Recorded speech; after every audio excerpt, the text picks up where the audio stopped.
Hello friends, welcome to suggestive education. Suggestive এডুকেশনে সকলকে স্বাগত জানাই। এসএসসি জিডি 2026-এর জন্য যে আমরা পলিটি জিকে প্র্যাকটিস করছিলাম, তো আমাদের আজকে হবে chapter 7 union territory, article 1 to 4। তো আর্টিকেলটাও মনে রাখবে, কারণ অনেক সময় ডাইরেক্ট কোশ্চিন দেয় যে ইউনিয়ন টেরিটরি বা সিট এজেন্সি বা ফান্ডামেন্টাল রাইট কত থেকে কত আর্টিকেল, ঠিক আছে। তো আজকের প্রথম কোশ্চিন হচ্ছে, ভারতের সংবিধান অনুযায়ী ভারত হলো একটি ড্যাশ। তো ভারতের সংবিধান অনুযায়ী ভারত হচ্ছে রাজ্যসমূহের ইউনিয়ন। আর্টিকেল 1 অনুযায়ী ভারত অর্থাৎ ভারতবর্ষ রাজ্যসমূহের এক ইউনিয়ন হবে।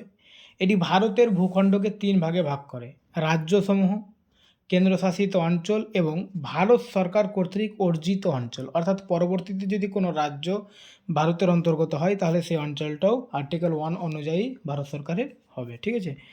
বর্তমানে ভারতে 28টি রাজ্য এবং 8টি কেন্দ্রশাসিত অঞ্চল রয়েছে। আর্টিকেল 2 সংসদকে নতুন রাজ্য অন্তর্ভুক্ত বা গঠনের ক্ষমতা প্রদান করে। কোন অনুচ্ছেদে রাজ্য ও কেন্দ্রশাসিত অঞ্চল সংজ্ঞায়িত করা হয়েছে? তো রাজ্য ও কেন্দ্রশাসিত অঞ্চল কোন আর্টিকেল বা কোন অনুচ্ছেদে বলা হয়েছে? আর্টিকেল 1-এ। একই ব্যাখ্যা আমরা যেটা পড়লাম আগে। আর্টিকেল 1-এ বলা হয়েছে India, that is Bharat, shall B A union of states. এতে ভারতের অন্তর্ভুক্ত অঞ্চলগুলো নির্ধারণ করা হয়েছে: রাজ্যসমূহ, কেন্দ্রশাসিত অঞ্চল আর ভবিষ্যতে অর্জিত অঞ্চল। ভারতের কোনো রাজ্যের নাম পরিবর্তনের ক্ষমতা কার হাতে ন্যস্ত? তো কোনো রাজ্যের নাম পরিবর্তন করতে পারে কে? সংসদ, ঠিক আছে, মনে রাখবে এগুলো, সংসদ। Option B. ভারতের সংবিধানের 5ম সংশোধনী আইন 1955 অনুযায়ী, অর্থাৎ আর্টিকেল 3 সেই সময় সংশোধিত হয়েছিল, রাষ্ট্রপতিকে অনুমোদন দেয় যে কোনো নতুন রাজ্য গঠন বা কোনো রাজ্যের নাম, সীমানা বা ক্ষেত্র পরিবর্তনের বিষয়ে রাজ্য বিধানসভার মতামত জানানোর জন্য নির্দিষ্ট সময়সীমা নির্ধারণ করতে পারেন। চূড়ান্ত ক্ষমতা সংসদের হাতে থাকে। ভারতীয় রাজ্যগুলির সীমানা পরিবর্তন করতে পারে কোন কর্তৃপক্ষ? তো অ্যান্সার হচ্ছে ভারতের সংসদ। বারবার কোশ্চেনগুলো কিন্তু রিপিট হচ্ছে, ঠিক আছে। ভারতের সংবিধানের আর্টিকেল 3 অনুযায়ী নতুন রাজ্য গঠন করা এবং বিদ্যমান রাজ্যের এলাকা, সীমানা বা নাম পরিবর্তনের একমাত্র ক্ষমতা ভারতের সংসদের হাতে রয়েছে। এটি সাধারণ সংখ্যাগরিষ্ঠতার মাধ্যমে করা যায়।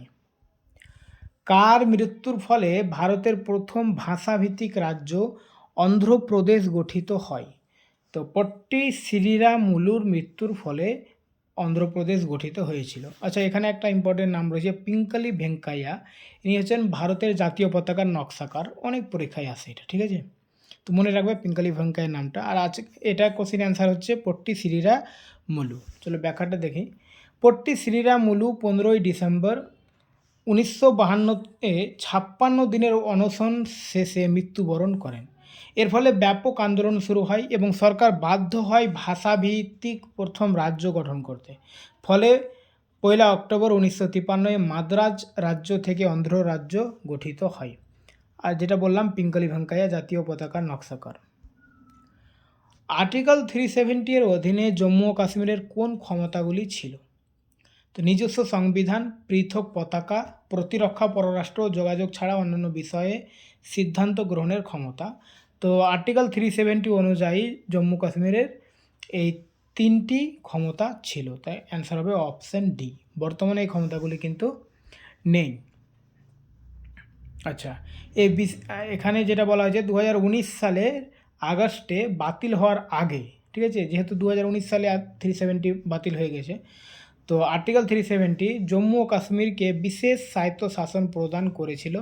এতে ছিল নিজস্ব সংবিধান, পৃথক পতাকা, অভ্যন্তরীণ প্রশাসনের স্বাধীনতা, প্রতিরক্ষা, পররাষ্ট্র যোগাযোগ ব্যতীত। এই বিশেষ বিধানটি সংবিধানের পার্ট 21-এ টেম্পোরারি প্রভিশন হিসেবে ছিল, যা 2019 সালের জম্মু কাশ্মীর রিঅর্গানাইজেশন অ্যাক্ট দ্বারা কার্যত বাতিল করা হয়। এনআরসি প্রক্রিয়ায় ফরেনার্স ট্রাইব্যুনাল এর ভূমিকা কী? তো এনআরসি প্রক্রিয়ায় ফরেনার্স ট্রাইব্যুনালের ভূমিকা হচ্ছে এনআরসি থেকে বাদ পড়া ব্যক্তিদের নাগরিকত্ব যাচাই করা। ফরেনার্স ট্রাইব্যুনাল হলো একটি আধা বিচারিক সংস্থা, বিশেষত অসমে যেটা হয়েছিল, বর্তমানে বাংলায়ও গঠন হচ্ছে ভোটাধিকারের ইত্যাদি। এদের মূল কাজ হলো এনআরসি থেকে বাদ পড়া ব্যক্তিদের নাগরিকত্ব দাবি যাচাই করা।